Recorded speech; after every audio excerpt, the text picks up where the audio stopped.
Andrey Vlasov was one of the most controversial Russian generals of the Second World War. In 1941, he fought against the Wehrmacht and commanded the Soviet 20th Army during the defense of Moscow. Soviet propaganda presented him as one of the commanders who helped stop the German advance on the capital. A few years later, his name became a symbol of betrayal. Vlasov was captured by the Germans, went over to the side of the Third Reich, and became the leader of Russian forces fighting against Stalin and the Soviet Union. How did a man who defended Moscow become a collaborator with Nazi Germany? Was he simply a traitor, or was he an anti-communist who tried to fight Stalin's system but chose the worst possible ally? This is the story of a Soviet general caught between two totalitarian systems and of a decision that determined how history would remember him. Andrey Andreevich Vlasov was born in 1900 in the village of Lomakino, in the Vladimir region of the Russian Empire. He came from a peasant family and as a young man studied at a Russian Orthodox seminary. But revolution, civil war, and the rise of the Bolshevik state changed the direction of his life completely. In 1919, Vlasov joined the Red Army. He fought for the Bolsheviks in the Russian Civil War against the White Armies and other enemies of the new communist regime. After the war, he remained in the military. Over the following years, he rose through the ranks, completed military training, and joined the Communist Party. This is important to remember. For most of his life, Vlasov was not an outsider or a secret enemy of Soviet power. He built his career inside the system created by the Bolsheviks and later ruled by Stalin. In 1938, he was sent to China as a Soviet military advisor. The Soviet Union was supporting Chiang Kai-shek's nationalist government in its war against Japan. The assignment gave Vlasov valuable experience and strengthened his position in the Red Army. When Germany invaded the Soviet Union in June 1941, Vlasov was already a Red Army general and an experienced commander of large military formations. On June 22, 1941, Germany launched Operation Barbarossa, the invasion of the Soviet Union. The first months of the war were disastrous for the Red Army. German forces advanced rapidly, encircled entire Soviet formations, and captured hundreds of thousands of Soviet soldiers. Vlasov initially commanded the 4th Mechanized Corps. Later, he took command of the 37th Army, which fought in Ukraine. During the German encirclement around Kiev, his forces suffered severe losses, but Vlasov managed to escape the immediate destruction of the pocket. By the autumn of 1941, the situation was critical. The Wehrmacht was approaching Moscow. The Soviet capital might have fallen, and many observers believed that Stalin's regime was close to collapse. Vlasov was given command of the 20th Army. Its task was to defend the approaches to Moscow. In December 1941, the Red Army launched a counter-offensive. Vlasov's forces fought northwest of the capital and took part in the recapture of Solnechno-Gorsk. The German army failed to capture Moscow and was forced to retreat. It was one of the first major strategic defeats suffered by the Wehrmacht in the war.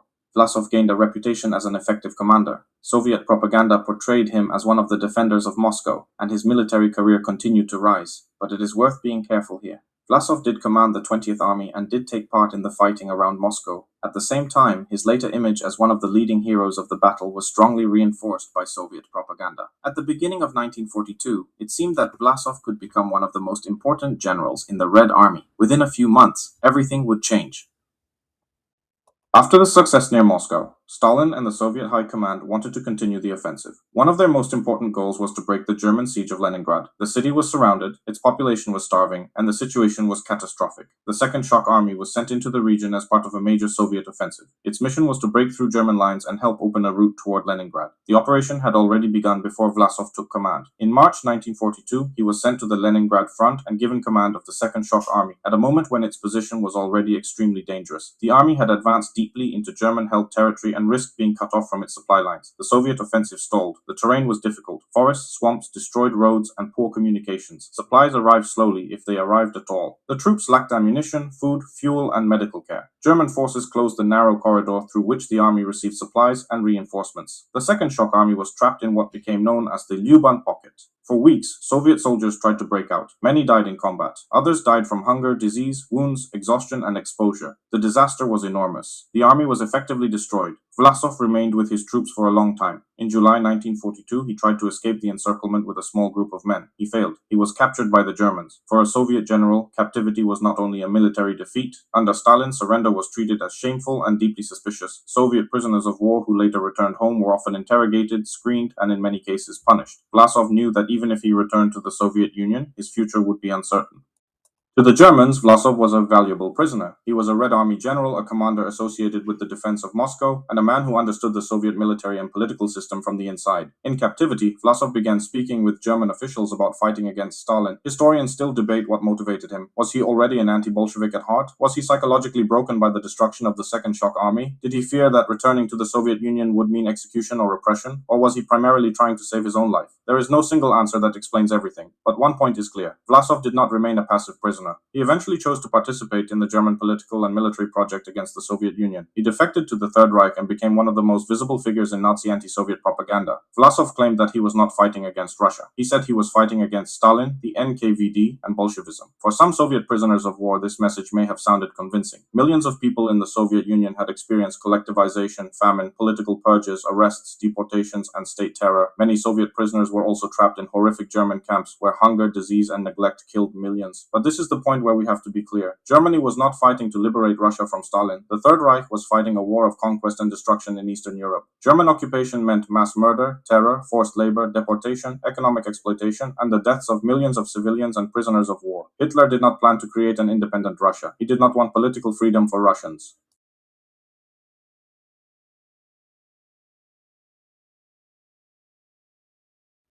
Hitler did not trust Vlasov. Nazi racial ideology regarded Slavic peoples as inferior. Hitler's vision for Eastern Europe involved German domination, exploitation of land and resources, and the subordination of the local population. For a long time, he rejected the idea of creating a genuine Russian national army. That is why Vlasov was initially more useful to Germany as a propaganda tool than as a political partner. His name appeared on leaflets, posters, and appeals directed at Red Army soldiers. The Germans wanted Soviet troops to believe that they were fighting not for Russia, but for Stalin. They hoped this message would encourage surrender, desertion, and lower morale among Soviet forces. For years, the Russian Liberation Army, usually known by its Russian abbreviation ROA, was more of a propaganda project than a unified independent army. Thousands of Soviet citizens served in German-controlled units, but not all of them were under Vlasov's command. And not all had the same motives. Some were committed anti-communists. Some wanted to avoid death by starvation in prisoner of war camps. Others were simply trying to survive the war. This is why not every Soviet collaborator was a Vlasovite, even though the word later became a Soviet insult for almost any Russian-speaking collaborator. Only in late 1944, when Germany was clearly losing the war, did the Nazi leadership allow Vlasov to create more serious political and military structures.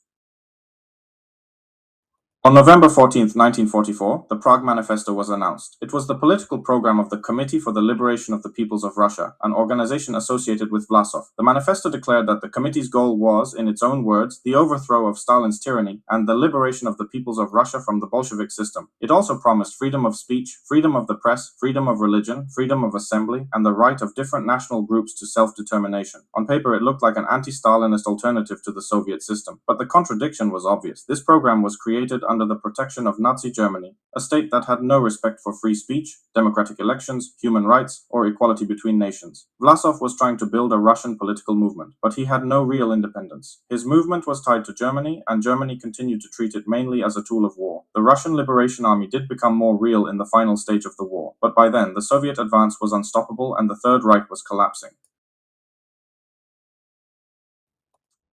Prague, 1945. In the spring of 1945, Nazi Germany was falling apart. The Red Army was advancing through Central Europe, while American and British forces were moving from the west. Units of the Russian Liberation Army were in Czech territory. In May 1945, an uprising broke out in Prague against German occupation. Czech resistance fighters needed weapons, trained soldiers, and time before regular Allied armies reached the city. The decision to support the uprising was made by General Sergei Bunyachenko, commander of the 1st Division of the Russian Liberation Army. It was not an obvious decision, and it was not supported by everyone connected with Vlasov's movement. Some feared German retaliation. Others feared something even more immediate, that once the Red Army arrived, they would all fall into the hands of the Soviet security services. Nevertheless, Bunyachenko's troops entered the fighting and helped Czech insurgents during a critical stage of the uprising. This is one of the most paradoxical episodes in Vlasov's story. A force created through cooperation with Nazi Germany was, in the final days of the war, fighting German troops in Prague. But this did not erase the earlier history of the ROA or its connection to the German war effort. Vlasov hoped that his men could reach American or British forces. He believed that the Western Allies might see them as future partners in a conflict against the Soviet Union. That hope had little basis in reality.